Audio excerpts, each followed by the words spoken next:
तिमीलाई देख्दाखेरि त मेरो मन नै रमाउँछ, यो आत्मा पनि खुसी हुन्छ। तिमी त मेरो जीवनकै ठुलो चाहना हो बिमला। म त तिमीलाई मन पराउँछु। के तिमी मलाई जीवनभरिको लागि साथ दिन्छौ?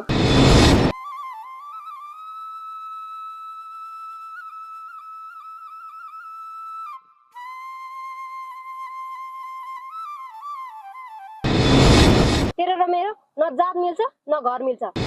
म जिमलको छोरी त तल्लो जातको। तैँले यस्तो भन्ने आँट कसरी गर्छ? हेर्दै यस्तो माग्ने जस्तो छ, अझै मलाई मन पराउने रे।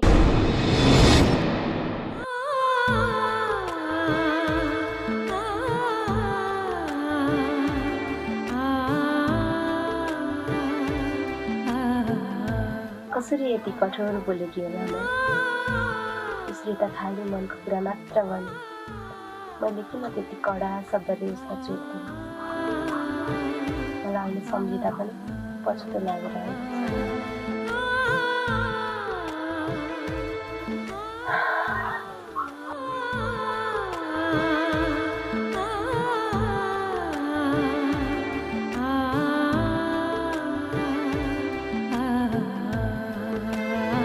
माने तिमी त सधैँ राम्रो मनले बोल्थ्यौ, गाउँको सबैलाई हँसाएर बस्थ्यौ। आज त तिम्रो मनमा कस्तो साँचो माया देखेको, तर म त कस्तो घमण्डी जस्तो बने।